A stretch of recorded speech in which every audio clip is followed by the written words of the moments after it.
We're getting into a palette of Amethyst that is from 2018. This was bought directly out of the mine. This is the first time I'm going to see it. I mean, it's all worked material. It should be worked, should be polished on the outsides.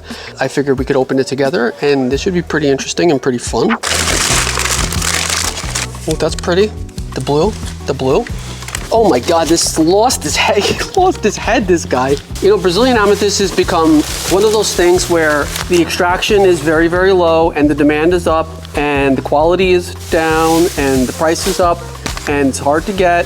This is like coming out very blue. It's a trademark of Brazil. A lot of Brazilian amethyst geodes are going to have blue agate around the borders. Essentially, it's quite honestly, it's more of like an agate geode than it is an amethyst geode. You know, it is what it is. You know, you have this rock here that came out. This is like your B grade. This is not A, it's not C, it's B. This is C. So just to kind of, now that we're here, we're gonna grade things. Actually, usually I just do high, medium, and low. But actually this time I'm gonna do A, B, C, and D. D being like yikes, A being jackpot. This is obviously A. This is more along the lines of a B for me. Actually, this quality, even though it's not as dark, this is also B for me. Well, that's nice. That's pretty. That's super blue.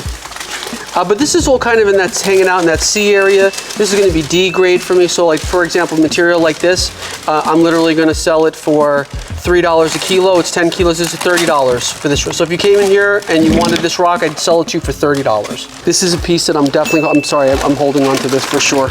It could make sense for someone to be like, why is there really low quality coming out versus really high quality coming out? And the reason is that when you buy what's called a mine run, you're buying mixed. You don't know what you're getting. It's like a dealer's choice. For example, let's just say that you have a mining contract on a mine. A lot of the times the overarching mine, the umbrella, has a lot of different mines going into it, right? So, you know, just because someone has a contract on mining amethyst in Brazil doesn't mean that there's not like 100 people mining amethyst in different caves. In the past, I've had contracts where this quality was coming out. And then there's times where this quality is just kind of coming out.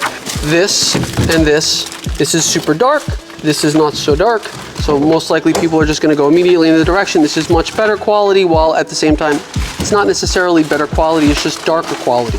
The consensus seems to be that the darker the amethyst, the better the quality, which is not necessarily true from my perspective. Let's just say that there's another miner who doesn't have someone really taking their contract, meaning that they don't have someone who buys everything that they mine. What'll happen is that they'll have like deposits or lots, and then you'll buy it rough. Like this will just be like laying in a farmhouse somewhere, stacked in piles, most likely not cut, not polished yet. And you know, you could just buy it for whatever price. So for example, this mine run cost me $7 a kilo. Now, what does that translate to? How do I make money off of that? Because nowadays, that's double that. So if you wanted to buy this mine run today, you're looking at like maybe like 15 a kilo. So thank God this is like really, really old. It cost me about half the price of what it would cost me today.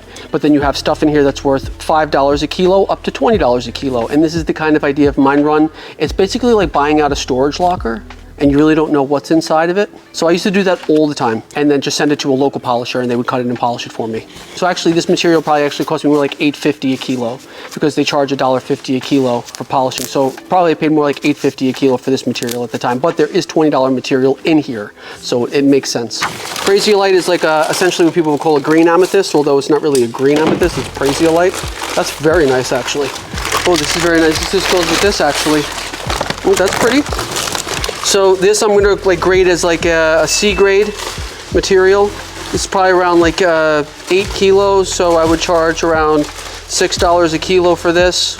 Again, you might be saying, but Chris, that's lower than you paid for it. Yes, that's how it goes when you buy mine run. Whereas something like this, I would charge, quite honestly, like $40 a kilo for something like this, although I'm not gonna sell it. And then you're gonna have stuff like this that's really, really nice that you could charge anywhere between like, let's just say 18 to 25 a kilo. This is actually really nice too. I mean, again, you look at it and you think it's really washed, but it's actually got really nice formation in there. And like, I would put this with B grade stuff, although it might not seem like it's worthy of a B grade categorization. You know, now, thank God, like fast forward now, but back in the day, like 2014, 15, man, I was doing this by myself. First 2 years. Breaking down the pallets, unpacking the pallets, pulling the material out, sell it, pack it back on, blow it over here, put it over there. If you're watching this video on or before May 1st, 2025, then you will be able to see this in our next live sale. On Instagram, we'll have pretty much all of this up, and I will be pricing it accordingly as I'm doing now. So you can get some really great deals on Brazilian amethyst